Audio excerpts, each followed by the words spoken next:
Hey everybody, wanted to thank you once again for showing up to this week's bi-weekly webinar that we've been hosting in North Texas to especially trying to find topics in the first three sessions to help the brand new beginning coach to start off a year and make it the best year possible. But as we start to progress on, we want to start to make it to where it's not only for first year coaches, for advanced coaches. And kind of the idea behind this webinar is I've had the great pleasure to work with Chelsey over the years and had her help with some of my camps and whatnot, but I've not found a more engaging, better educator, especially with the young ones, than Chelsey. So when the opportunity arises to have Chelsey come in and help us out, and the tricks that she has, like I said, when she's around little guys, it's almost like magic voodoo stuff that she pulls on the kids and little tricks. And so that, with that being said, asked Chelsey, said, hey, come on in and see if she would help us out. And she was more than willing to do so. Chelsey right now is an instructional coach with the Northwest ISD and has done amazing things. And like I said, even with my own daughter, she's worked magic. So without further ado, thank you, Chelsey, for joining us. Well, thanks for having me. I'm going to go ahead and share my screen so that we can all see the same thing. And then thumbs up, Coddle. Can you see my screen? Okay, You're good to sweet. go. Okay, well, I'm Chelsey Dunlevy, and this is all about techniques for managing an elementary soccer team. So if you are a first-time coach or have the pleasure of coaching 4 and 5-year-olds, this session is for you, especially thinking about really like how to engage and keep their attention throughout your practice. And so I think it's really important to first talk about their attention span. When you think about a child's attention span, it's all about kind of their age, and then you can multiply it by 2 to 5. And this is like doing a task, a concentrated span. So whether that task is digging a hole or watching TV or even doing like a certain drill that you have set up, really thinking about like what is their average concentration span to do that. So that's going to affect how you set up your practices as well. When it comes to listening, not concentration, not like doing an activity, when it comes to actually listening to what you have to say, I honestly think it is shorter than what you see in these charts. It's probably more like their actual age. So for 4-year-olds, 4 minutes, 5-year-olds, 5 minutes. And again, just remembering that every player will think and behave different as well as process information differently.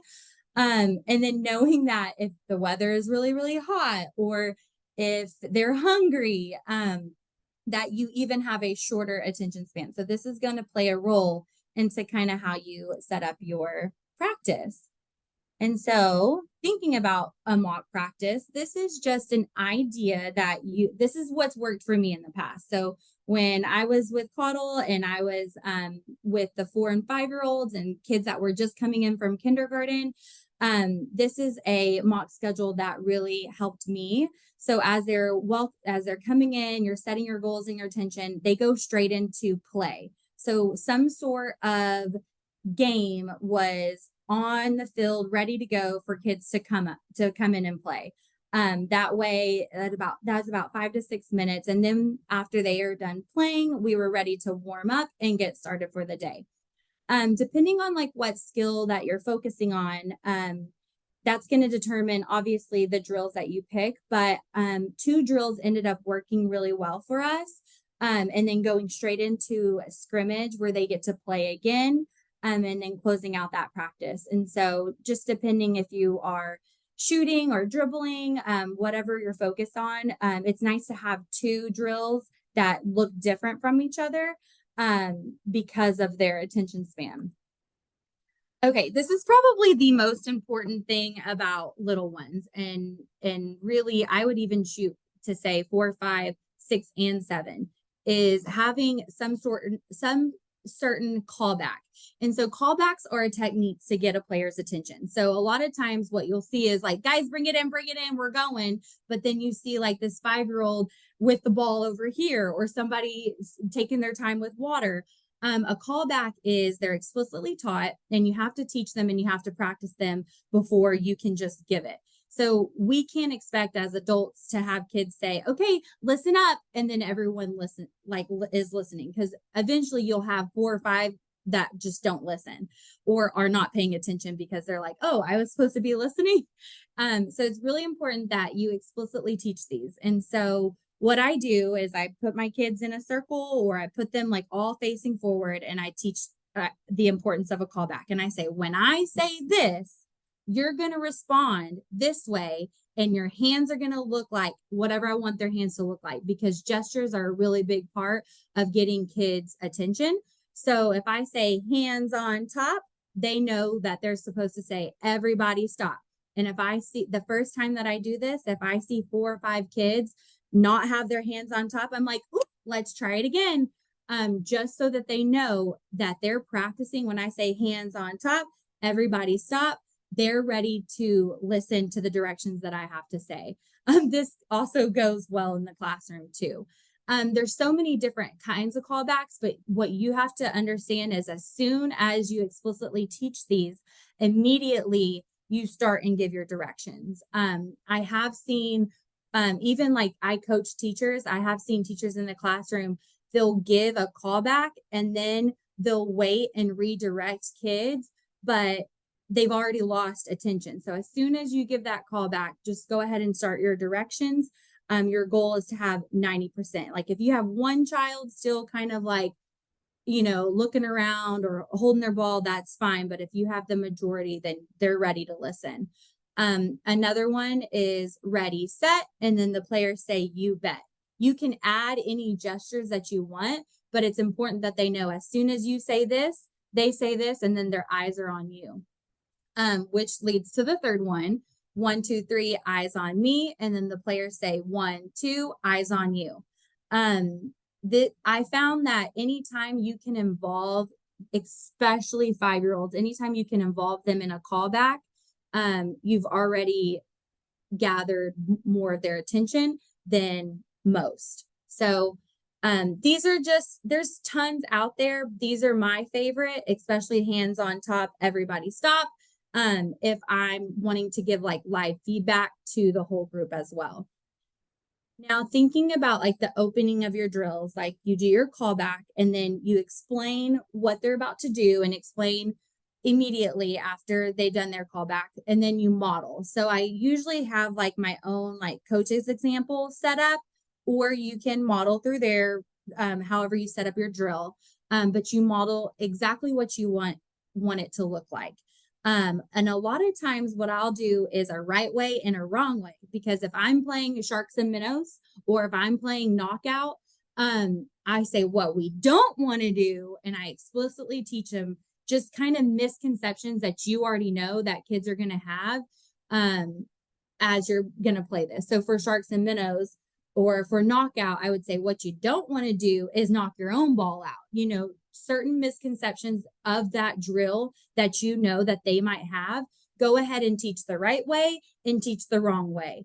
It only takes 2 to 3 minutes, especially when you have all your things prepped and prepared. Then after you're done with the opening of the drill, you're getting players to begin the drill immediately. And your goal is that you already have, obviously, your drill set up. And this is just a reminder, the smaller groups that you have, the less downtime that you have. And we know with little ones, the less downtime, if they're constantly working, then they're not going to be off task. And then closing out your drill, and then just remembering that players need like lots of praises during the drills and during the scrimmage as well. Okay, so some transition tips. So whenever you are transitioning from drill to drill or a drill to scrimmage, these are just some good things to think about, is color coding your cones. So I'm first going to talk about color coding your cones in your drill. I know that many of you probably already do this, but it's so easy. I put this image here because it's so easy for me to say, Caudle, you're going to be in between the 2 yellow cones. Chelsey, you're going to be in between the 2 blue cones. So really color coding your drills in the drill. And then if you did follow that mock schedule that I had earlier, I also color coded my cones between the 2 drills, because I wanted the least amount of downtime. for the kids. So I already had one drill set up and the other drill set up in a different color. This is one thing that you might like for older kids, you can space out your cones more, but the younger that they are, the more cones that you need to have that for your perimeter or your outline. So it is very, very noticeable. I remember my first time that I set up a drill, and I was actually teaching fifth graders as well during this time. I had less cones. And when I got the 4 and 5-year-olds, they didn't know where the circle was because it was so wide. So it's super simple misconception, but it's very important that you have more cones than what you probably think. Okay, so when kids are coming back to the drill, they're usually really chatty after water break. And so one thing, they all hear it in school, they hear it in the hallways, and I'm sure you've heard it before. Maybe you haven't, I don't know, but it's called bubbles in mouth or catch a bubble. But as soon as they're coming to you and you're about to transition, you just say, "Can you catch a bubble?" And they look like this. And so hopefully they're like at that level 0 and you are ready to start whatever instruction or direction that you need for them. One thing that I've noticed coaching little ones is they're super handsy. They're handsy with the soccer ball. They're throwing it up, or they're handsy with one another. And I caught myself all the time saying, "Hey, keep your hands to yourself," or "Put your hands down. We're not touching the soccer ball right now." So I came up with this gesture, and again, it's back to the callbacks. It has to be explicitly taught, but I said hands and eyes. And so anytime I said hands and eyes, they clapped their hands like this. They were looking at me and they were holding their hands like this. So hands and eyes. And this led me not to say, "Okay, remember we're not with our balls right now," or "We're not touching friends." I said hands and eyes. They said it back. And it gave me a chance to tell the whole group that our hands are right here, and I didn't have to repeat myself. So this also saved on time with transitions. And then the last thing is just to have fun. Like the more fun that you make your drills, as far as knockout and sharks and minnows and beat the dragon and red light, green light, the more engaged that they're in. And I know you guys know this, y'all are their first experience to this sport. So they really are a good time, and I hope that you guys enjoy them. And that's it. Coddle. Put myself back on mute. Hey, so unbelievably helpful in this thing. So I'm going to open it up right now. If anybody's got questions or things you've seen or things you want to do, I do know that bubbles in the mouth was hugely important, especially it's most surprising for me when I was watching the little ones, is that, hey, be quiet, whatever, and bubbles in the mouth, and they all put their little cheeks puffed up, and I thought, oh my gosh, what just happened? And so a lot of these things that she's talking about is unbelievably important. In fact, I was covering it this weekend in Midland. We talked a lot about these techniques. And so sometimes I know with the coaching courses, we spend a lot of time with the X's and O's, but to me, this is probably as important, if not more important, than even some of the drills and whatnot. So with that, you can either ask by unmuting yourself if you have a question, or if you want to type in the chat, I can read it off for you. Either way is best, whatever works for you. I'm good, thank you very much. I got an under 12 team, so they're okay. They listen with a good shout. So yeah, I'm good. Thank you. Thank you, Clint. Yeah, I have a question. Dealing with under 8, if you will, in the tips you said were super helpful. Maybe 2 areas you can share some thoughts or lessons learned on. How do you help, and maybe under 8 isn't the right age yet, to kind of stop the chase the ball syndrome and to start understanding how to, pass and work the field a little bit, and just some of those basic concepts. Still no goalie at this level. It's 4-on-4, but just kind of curious to help them understand, or maybe it's still not the right age to realize, it's not chase, but be a little bit more active. Brian has his hand. Is that a question or that he wanted to answer? I think Harley wanted a question on that, and then we'll come to Brian here in a second, if that's okay. Okay. I'll answer what's helped me, and then Caudle, you can answer what's helped you. Okay. Okay. So Harley, you're talking like, so that they're not like going to the same ball at the same time and kind of staying in.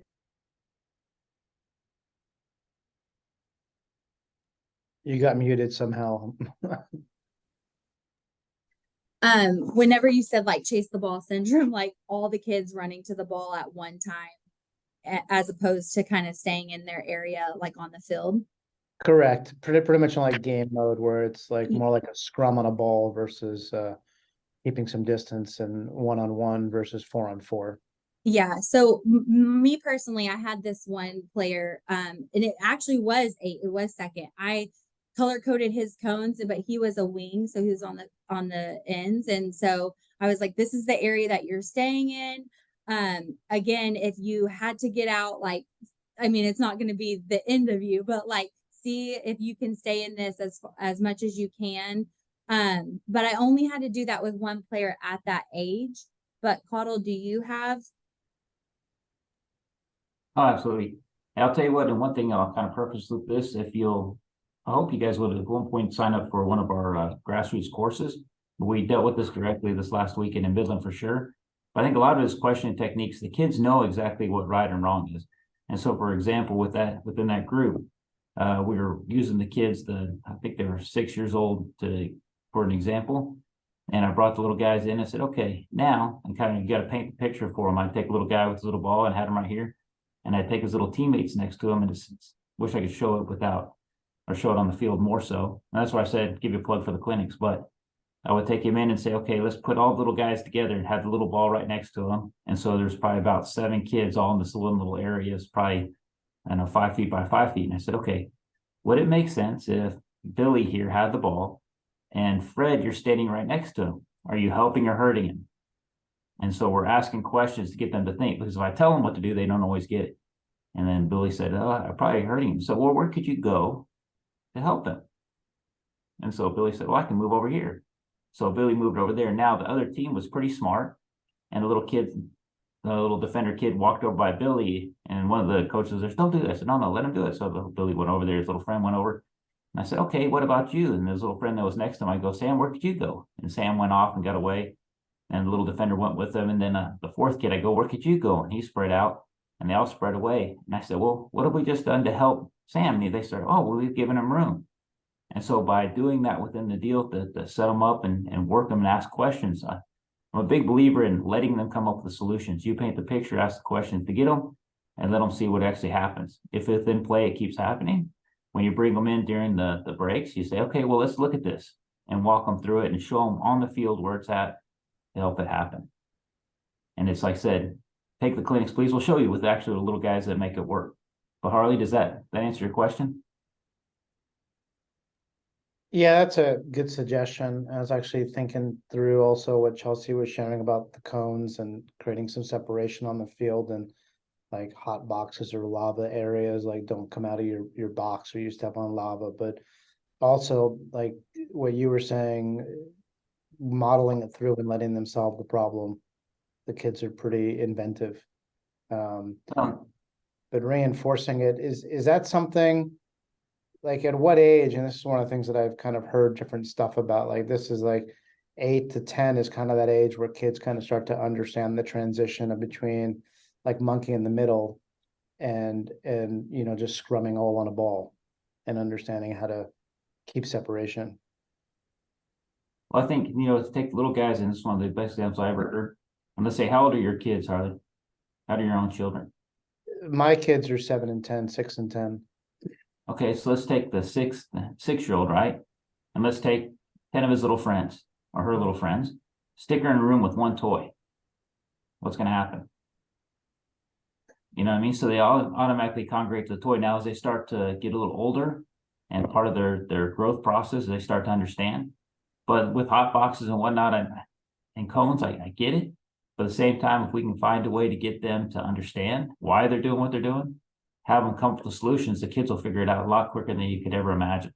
But I think a lot of it has to do is that there's a lot of mistakes you see the coaches making where you direct or tell them what to do. And like Chelsey will say, and then their attention span's already gone, they're not really listening to you. You can say it 5,000 times spread out, but until you show what spread out is and have them feel spread out, are they really going to understand spread out? until you actually model it, show it within the field, on the field, what it looks like, and let them start coming up with the solutions themselves, and they'll do it. They'll figure it out. It's not hard. When you put that one little toy in the one kid's hands and say, okay, now how could you help? And let them come with solutions. And it's going to take a while, but it comes in time.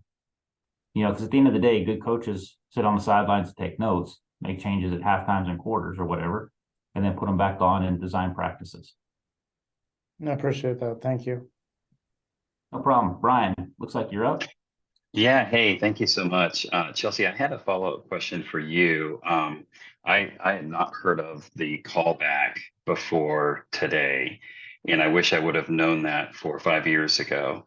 I coach a U11 team, a great set of girls, but there is always the constant, talking as I'm giving instruction and everything.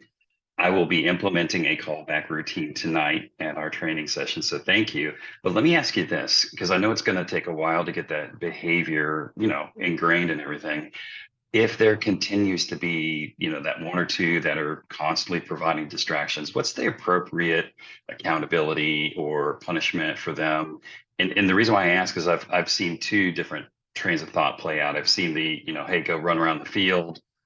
And I've heard through licensing process, don't make running a punishment because it's part of the game and you want them to enjoy that.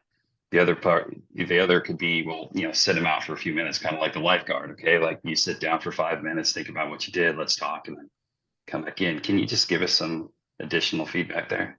Yeah, so this is actually my job, like what I do with teachers.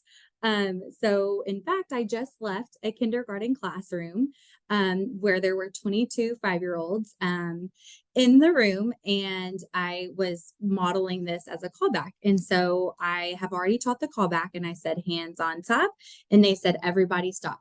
Well, I had 4 kids who did not do it, and the 4 kids continue to talk. So I say, oh man, guys, we got to do that again. Now, if they're 11 years old, I would say, guys, I didn't have everyone's attention. I'm going to say the call back again, and we're going to try again. And just really having that firm, like, we didn't get it right the first time, we're going to do it again. And so, and I get that voice too with 5-year-olds, and I'll say hands on top, and then everybody stop. Now, this time I have only 2 friends who are continuing to talk. And if I need to do it again, I will. And then I look directly at my 2 friends and I say, okay, guys, we did not have 100%. We're going to do it one more time. And usually by this time, they get that you're serious, and they get like, you're just making them repeat the call back again. Like, yep. Usually they will get the hint and say, all right, coach is ready for us to listen. If you still have one now, and I'm thinking even in kinder, this is what I tell my teachers. If you still have one who's just not looking, or maybe being a little bit disrespectful and trying to gain the others, then go ahead. You have 98%, attention. Go ahead and say what you need to say to the group. And then when you release, say, hey, and have that one-on-one conversation. Do you understand what you're doing? Because sometimes and I even think about my 4th and 5th graders, when I give a call back, it may not look like everyone's paying attention, but sure enough, when I go send them to the work period or send them to the drill, they were listening. It just didn't look like it. But really a redirection for the whole group is how I get almost 100%. So I just say, great. We weren't 100%. I'm going to do my call back again. And I expect it to look eyes on me, balls right here. Let me do it again. And then when I say this, you say this, let's try again. And they usually, for the most part, okay, understand that you're for real. That's great, Chelsey. Thank you so much for that additional information. Appreciate it. Yes. And kind of add that too on the callback thing. I'm not sure it's just for little kids, because if you look at the military, they're still doing callbacks. So it's across the board. So it doesn't matter what really age. So I think it's really transcends just a 5-year-old or 11-year-old, or even in high school, we had them. There's just the callbacks to gain attention quickly. And so I think it's more than just the little ones. Yes, sir. And then if we look at and one thing I'll add, Brian, take emotion out of it. Because if I know it's getting upset, it becomes a game. So if you're like Chelsey does this perfectly, and I've seen her do it, is that same voice you just heard? It never changes. ever. And so she never gets riled up, and then the kids, fall in because it's not a game anymore.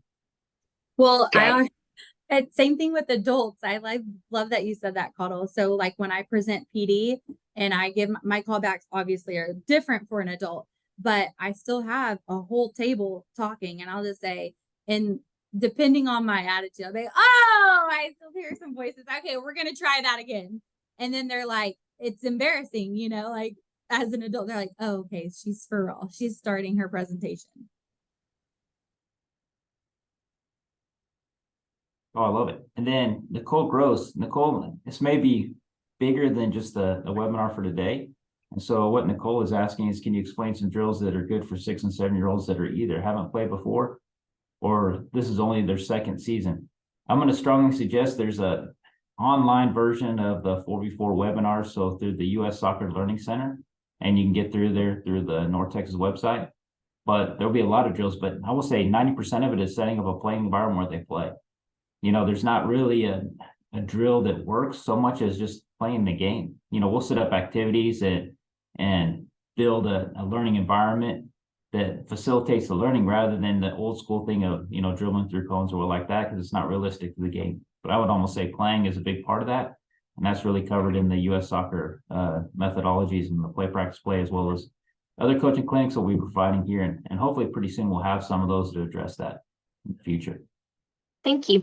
Just no problem. And then Justin, do you have a question? Hey, yes, sorry, I had a connection issue. Just back to what Caudle was saying. So I'm a first-time coach with some 4-year-olds, but I've been an assistant coach for a while. We've been using the Mojo app, and it's been pretty amazing trying to figure out practices. Again, I've never really done soccer before, so going in there and they've got a ton of stuff to use. My question for Chelsey is, so we're running 2 practices a week, and I'm noticing that the kids are pretty focused on the first day, but then they're starting to lose focus on the second day just because, they're 6 and 7 and they're pretty tired. I was just trying to figure out if you do run 2 times a week, and what adjustments you make in order to get their attention on the second go around to practice.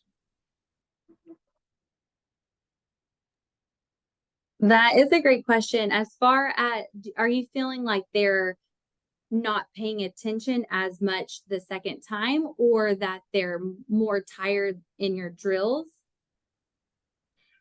Or so it's more of the sleepy sillies. My wife is also a teacher as well. She's a learning liaison, so she's been helping me out a good bit. But it's just more of, they're tired, and so whenever your kids get really tired, they get really silly and off task and things like that.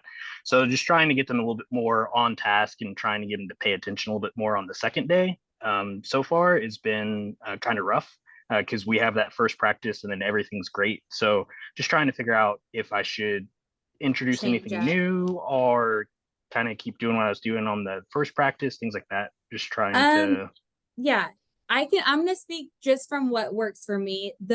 When I notice, and this is kids in the classroom, lethargic or maybe even a little lazy, I just amp up my energy. So like so if I see them coming in all sluggish, like I just know I don't want to say fake it because I'm excited, but I'm going to fake it till I make it. And so that they see like, this is going to be a really fun practice. So my voice is a little bit higher. My movements are a little bit bigger.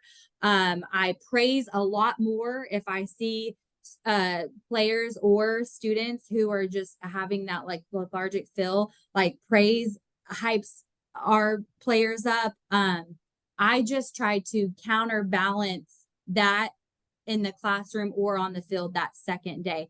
And that's kind of what works for me, but I'm sure Caudle has some specific things for that site, or maybe the same. And I think you hit it right on the head, because I know that one thing in all the years I taught, and probably Chelsey could allude this too, whenever I was having a bad day or I came in kind of tired or lethargic, my kids tended to be that way. Whenever I came in fired up and ready to go and I was having a great day, the kids were always great. But after a while, I figured out that, the one, thing that was true for both was me and what you bring into and how you do it. It may be, I don't know, maybe that at the end of the week you're kind of tired as well. And so you have to kind of fake the energy to bring it in and do it. Because I know as we all are working, it's been a long week, it's hard to bring that all the time. But I always thought, especially little guys, always call it the Barney method of coaching. Ooh, kids, you're all having fun. But the more fun you have, at the end of the day, the more fun they're going to have. And it's kind of wild how that parallels out.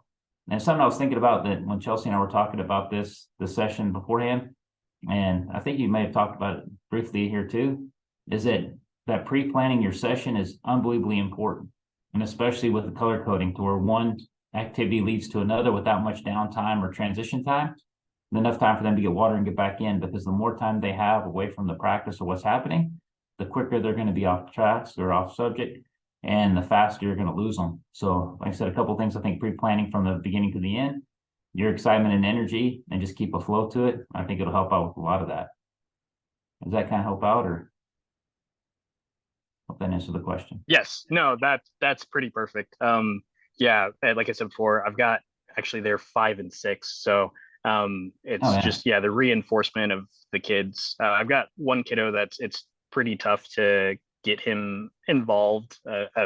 We had a game on Saturday and he already came in with a really sad attitude.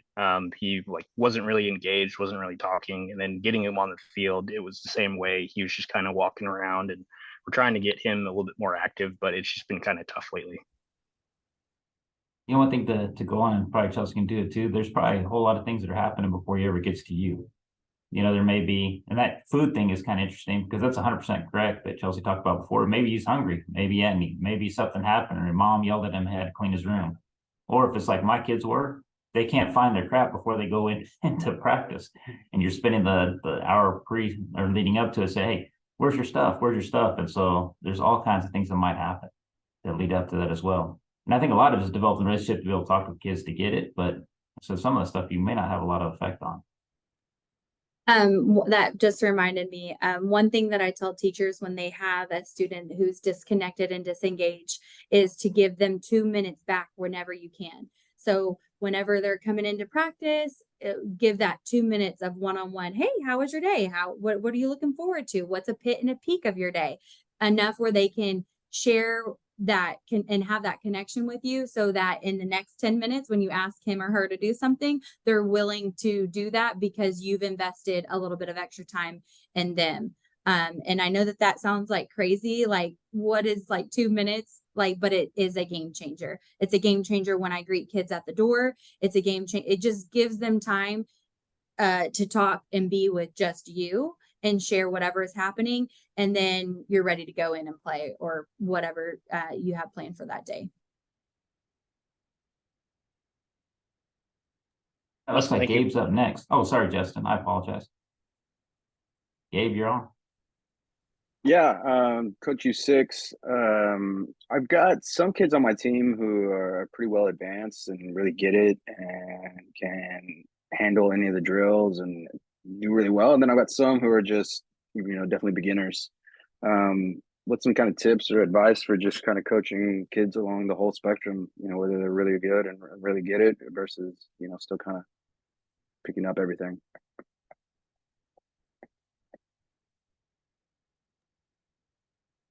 I would say you got it.